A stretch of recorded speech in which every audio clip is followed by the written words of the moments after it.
आदरणीय सभापति जी, मैं जब ये कह रहा हूं तो मैं 3 महापुरुषों के कोट इस सदन के सामने प्रस्तुत करना चाहता हूं। राजर्षि पुरुषोत्तम दास टंडन जी, मैं संविधान सभा के अंदर हुई चर्चा का उल्लेख कर रहा हूं। उन्होंने कहा था, सदियों के बाद हमारे देश में एक बार फिर ऐसी बैठक बुलाई गई है, यह हमारे मन में अपने गौरवशाली अतीत की याद दिलाती है, जब हम स्वतंत्र हुआ करते थे, जब सभाएं आयोजित की जाती थी, जिसमें विद्वान लोग देश के महत्वपूर्ण मामलों पर चर्चा करने के लिए मिला करते थे। दूसरा कोट मैं पढ़ रहा हूं डॉक्टर राधाकृष्णन जी का। वे भी इस संविधान सभा के सदस्य थे। उन्होंने कहा था, इस महान राष्ट्र के लिए गणतांत्रिक व्यवस्था नई नहीं है। हमारे यहां ये इतिहास के शुरुआत से ही है। और तीसरा कोट मैं बाबा साहब आंबेडकर का कह रहा हूं।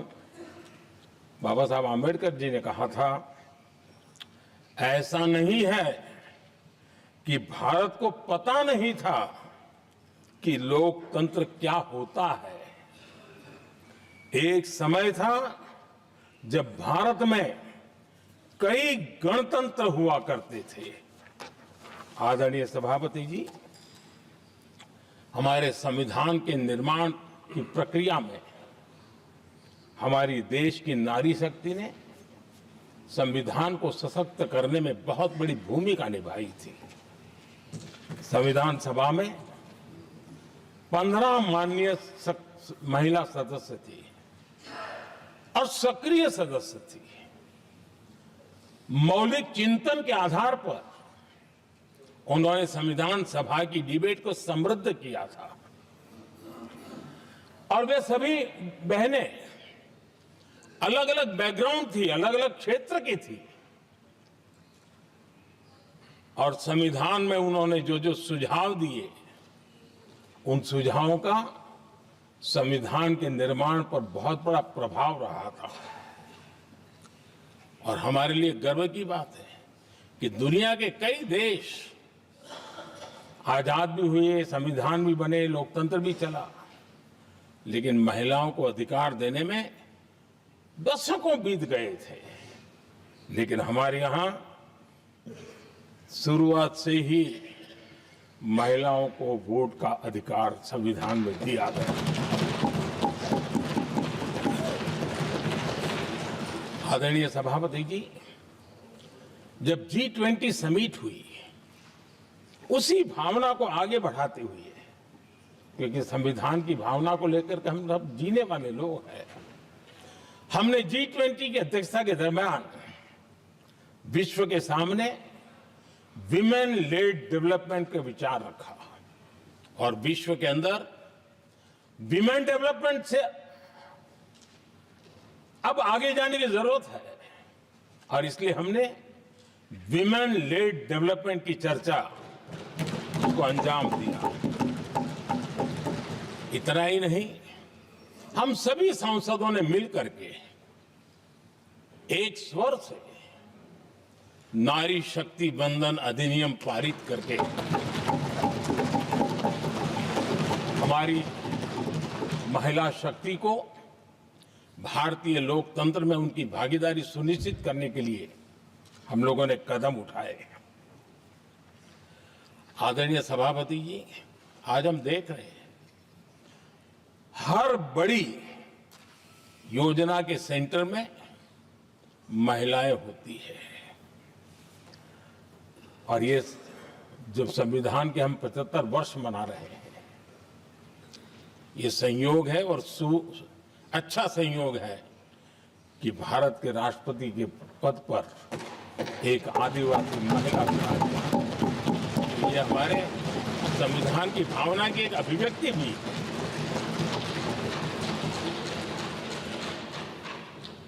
आदरणीय सभापति जी, इस सदन में भी लगातार हमारे महिला सांसदों की संख्या बढ़ रही है, उनका योगदान भी बढ़ रहा है। मंत्रिपरिषद में भी उनका योगदान बढ़ रहा है। आज सामाजिक क्षेत्र हो, राजनीतिक क्षेत्र हो, शिक्षा का क्षेत्र हो, खेलकूद का क्षेत्र हो, क्रिएटिव वर्ल्ड की दुनिया हो, जीवन के हर क्षेत्र में महिलाओं का योगदान, महिलाओं का प्रतिनिधित्व देश के लिए गौरव दिलाने वाला रहा है। विज्ञान के क्षेत्र में, खास करके स्पेस टेक्नोलॉजी में उनके योगदान की सराहना हर हिंदुस्तानी बड़े गर्व के साथ कर रहा है।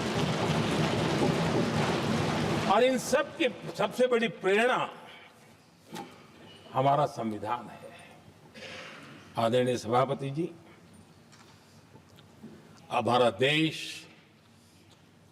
बहुत तेज गति से विकास कर रहा है। भारत बहुत ही जल्द विश्व की तीसरी बड़ी आर्थिक शक्ति बनने की दिशा में बहुत मजबूत कदम रख रहा है। और इतना ही नहीं, ये 140 करोड़ देशवासियों का संकल्प है कि जब हम आजादी की शताब्दी मनाएंगे, हम इस देश को विकसित भारत बना करके रहेंगे। ये हर भारतीय का संकल्प है, ये हर भारतीय का सपना है। लेकिन इस संकल्प से सिद्धि के लिए सबसे बड़ी आवश्यकता है, वो है भारत की एकता। हमारा संविधान भी भारत की एकता का आधार है। हमारे संविधान के निर्माण कार्य में इस देश के बड़े बड़े दिग्गज थे, स्वतंत्रता सेनानी थे, साहित्यकार थे, विवेचक थे, सामाजिक कार्यकर्ता थे, शिक्षाविद थे, कई फील्ड के प्रोफेशनल्स थे, मजदूर नेता थे, किसान नेता थे, समाज के हर वर्ग का प्रतिनिधित्व था और सबके सब भारत की एकता के प्रति बहुत ही संवेदनशील थे। जीवन के भिन्न भिन्न क्षेत्र से आए हुए, देश के अलग अलग भूभाग से आए हुए सभी लोग इस बात के प्रति सजग थे। और बाबा साहब अंबेडकर जी ने चिताया था। मैं बाबा साहब का कोट पढ़ रहा हूं। बाबा साहब अंबेडकर ने कहा था, समस्या ये है कि देश में जो विविधता से भरा जनमानस है, उसे किस तरह एक मत किया जाए, कैसे देश के लोगों को एक दूसरे के साथ होकर निर्णय लेने के लिए प्रेरित किया जाए, जिससे कि देश में एकता की भावना स्थापित हो। आदरणीय सभापति जी, मुझे बड़े दुख के साथ कहना है कि आजादी के बाद एक तरफ संविधान निर्माताओं के दिल दिमाग में एकता थी, लेकिन आजादी के बाद विकृत मानसिकता के कारण या स्वार्थवश अगर सबसे बड़ा प्रहार हुआ तो देश की एकता के मूल भाव पर प्रहार हुआ। विविधता में एकता, ये भारत की विशेषता रही है। हम विविधता को सेलिब्रेट करते हैं और इस देश की प्रगति